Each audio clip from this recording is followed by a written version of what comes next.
Isn't the old couple I'm interested in today. The golden fantasy that had my attention was a meeting at the White House this afternoon between Joe Biden and Donald Trump. Melania did not take part in the customary First Lady meeting with Dr. Jill Biden today. Apparently she had crying in the dark scheduled for this morning instead. I tell you, if you tune over to Fox News, they're bending over backwards to pump their buddy up. Hegseth's co-star on Fox seems to think that Pete's lack of experience is a major plus.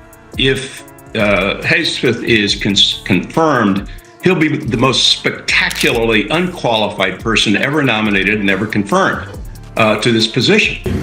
A transition that's so smooth, it'll be as smooth as it can get, and I very much appreciate it, Joe. Just me, or did that sound like two guys talking about their bowel movements there? A lot of old clips of Pete Hegseth have been making the rounds today, but none more fascinating than this one in which he nearly murdered a musician. Ever wondered what would happen if a circus ringmaster picked a presidential cabinet? Well, buckle up, Buttercup, because Trump's latest picks are wilder than a three-ring spectacle. From Matt Party Boy Gaetz as Attorney General to Pete, oops, I almost asked the musician Hexy for defense. It's like Trump's playing pin the tail on the donkey with government positions. Spoiler alert, the donkey? Running scared. Trump's picking his cabinet like he's shopping at a discount store on Black Friday, a mad dash to grab whatever's left on the shelf. While most presidents take their sweet time choosing their team, carefully vetting each candidate, Trump's just throwing darts at a wall of Fox News headshots.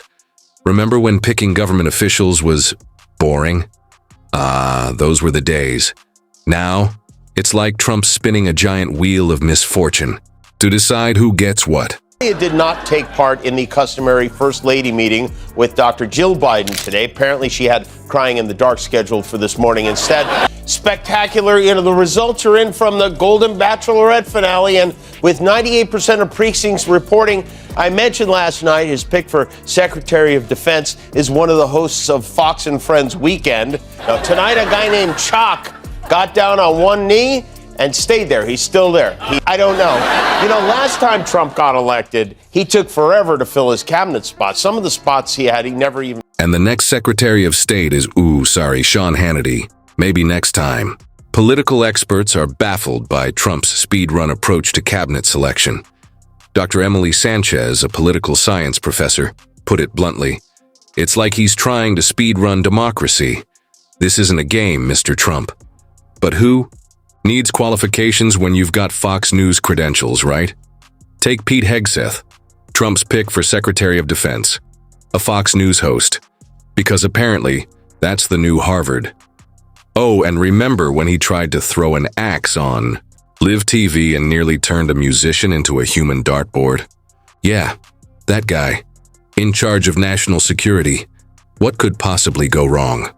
The old couple I'm interested in today. The golden fantasy that had my attention was a meeting at the White House this afternoon between Joe Biden and Donald Trump. And you will not believe some of the people he wants to hire.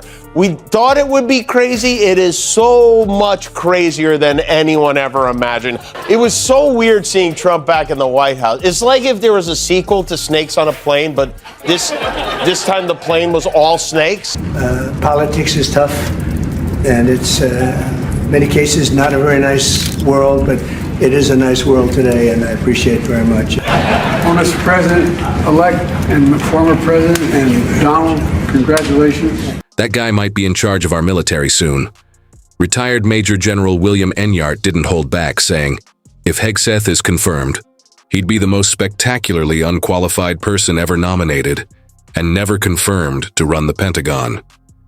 Quite an achievement considering some of the characters we've seen in Washington. Jimmy Kimmel nailed it.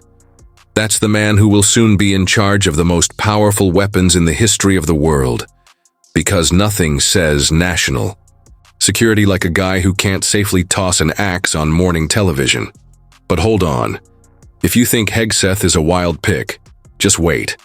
Trump's turning the government into Fox News 2.0.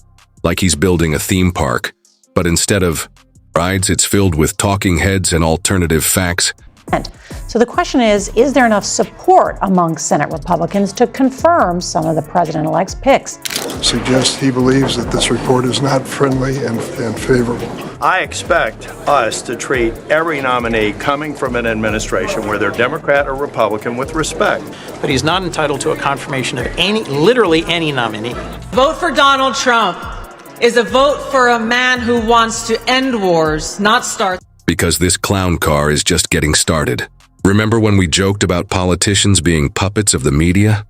Well, Trump's taking it to a whole new level. He's not just listening to Fox News, he's hiring them. It's like he's building a personal cheerleading squad, but instead of pom-poms, they've got nuclear codes. At this rate, the White House won't be the center of government. It'll be a fancy TV studio. Maybe he'll even rename it the White House of Cards. But here's the thing. Having a bunch of TV hosts run the country isn't just weird, it's dangerous. These folks are used to spinning stories, not solving real-world crises. It's like asking a weatherman to control the weather. What happens when all they know how to do is look good on camera? And it's not just the usual suspects. Trump's considering all kinds of Fox News celebs for top jobs. Tucker Carlson as Secretary of State, negotiating with world leaders while looking permanently confused. Sean Hannity as press secretary, turning every briefing into a 3-hour rant about Hillary's emails. At this rate, cabinet meetings will look more like a Fox News panel, starting with breaking news and ending with, "We'll be right back after these messages." Of course they're on it. There's nothing more intimidating than a morning talk show host. It is why Regis was so valuable to JFK.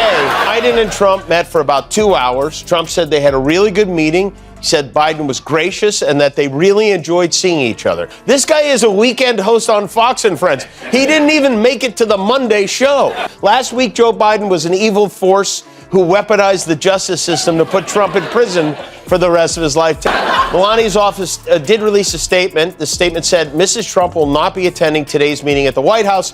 Her husband's return to the Oval Office to commence the transition process is encouraging, and she wishes him. Trump wants Matt Gaetz mine for Attorney General. Yes, that. Diritio, the one under ethics investigations for his sexual misconduct and possible trafficking of a minor. Legal experts are wangstando.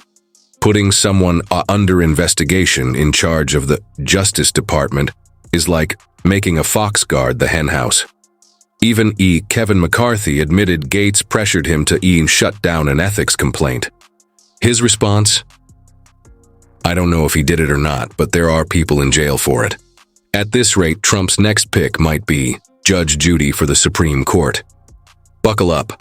Tell you, if you tune over to Fox News, they're bending over backwards to pump their buddy up. Hegseth's co-star on Fox seems to think that Pete's lack of experience is a major plus. Melania declined the First Lady's invitation to visit, which I'm sure Jill Biden was heartbroken. Oh, no, she can't come. Please give her my be best. A report on that investigation was expected to be released as early as this week. The timing of his resignation and flight with President-elect Donald Trump. Via press release, right? I have no idea why Melania skipped the meeting with Jill Biden, but if I had to guess, I'd say maybe it's because there was no money in it. Donald Trump sitting in front of a portrait of George Washington. You realize how ridiculous this whole thing